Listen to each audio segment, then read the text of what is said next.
Hey guys, my name is Jerry, and today we're going to talk about stress management. And at first, my video is about how to stay calm when you know you'll be stressed by Daniel Levitin on November 23rd, 2015. So, about this video. So, this video is telling us that when we're making decisions, doing work, there's always stress. There's even stress with our families, there's even stress talking to friends, there's even stress if you go to shopping. And then it can be just not understanding from the work. It can be just not knowing what to choose when you're shopping. And the stress is built up by little things together. And then the way he's telling us how to release the stress is by thinking ahead. For example, you're going shopping and then you want to buy something. Think ahead and then choose what you want to buy, not just stand there in front of all those shops and then not knowing what to buy. Another one is you go to the doctors, right? If you know that your body's not in great condition, think about the worst thing that would happen. Don't think at like you're gonna die. Think of like what the worst things that could happen. So for example, like you know that your body's not in great condition, you go to doctors, and the doctor said your blood sugar is too high. Like you already prepared for the worst thing that will happen, so you won't be as shocked and as stressed as a sudden notice. So therefore, the stress level won't be as high, but you will still be stressed. But therefore, like it will be a lot easier to manage it. And how this video helps us is that thinking ahead of these stress problems you get will really help you because, for example, you're gonna work. Maybe today's work is very easy. There's not as much work to do, but don't always think like that. You always want to know think like tomorrow will be a harder day and will be tomorrow's tomorrow. So always prepared for the stress that will come your way. So therefore you be prepared for every other bad outcomes or moments that will happen tomorrow or even the next hour. And then how does video connect with what we learn in our class is that stress can be everywhere. It can be at school, family, our daily lives, even in our work too. And we need to know how to resolve the stress and not let stress gain our life. So we can always have conversations about how to manage the stress before things even start. For example, like you go shopping, think about what you want to buy first, and then go.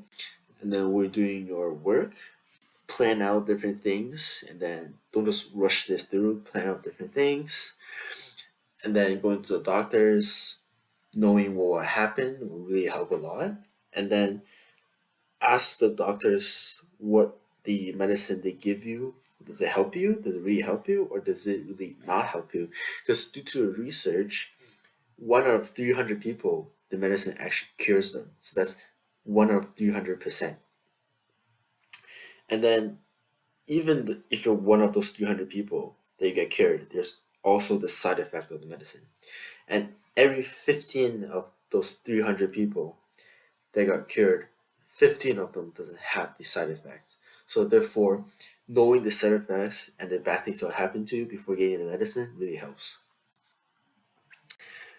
And the article I chose for this topic is Better Management Can Tackle Cause of Stress by Andrew Jack on November 27, 2022.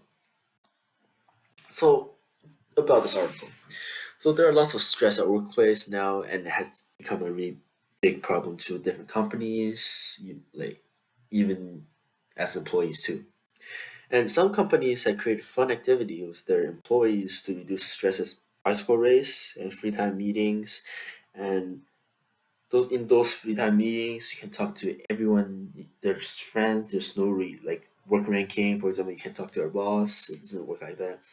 And then you can race with the boss about like bicycles, even those anything you want. And there's a clear economic case for action to reduce physical and mental health in associated with lower performance due to abstinence and well as presenteeism where staff come out to work but underperformance. And what's something interesting about this article is that the University of Cambridge and the Financial Times researched the data point to a growing burden of fatigue and depression since the first edition of the awards in 2014. coped with continued reports of underlying cor- chronic conditions, muscle locusto concerns, and insufficient exercise and sleep. One of the most significant shifts during COVID-19 was towards different patterns of workforce organizations with a significant rise of hybrid working. And that makes a lot of employees have trouble working hybrid because you're working at home and then there's a lot of distraction at work. For example, if you have a kid at home, like the kids will keep bothering you, and then you want, if you have like a kid that's like kindergarten or like grade 1 or 2, they want to play with you, right? But you're working, so you can't really do it to them, but they will just keep bothering you at the side. And then maybe the lawnmowers, the different sounds in your house, they'll distract you, right? Even because your phone's beside you too, and one's keeping an eye on you, the coworker's not there, you might get distracted off work. So it's really hard to work hybrid. And how it connects to what we learned is that when we work, going to be working for others in the future, we want to minimize the stress in work and give the our employers the best we can do, right? And if one day we became the manager, we want the employees that work for us to have to give all they can to show the company their highest performance. So therefore, it'll bring the best to the company, right? So therefore, that will for us, the managers, we need to find a way to help our employees to release the stress. For example, like create games, set up time to rest, maybe like give out some like coffees to them, talk to them about what they need. Like it really helps them a lot, right? So therefore, this article, in my opinion, really helps us in the future because when we're working one day, we want to have find a company that does the same to us. And then if one day we stand in the manager's seat, we know how to help others from this article.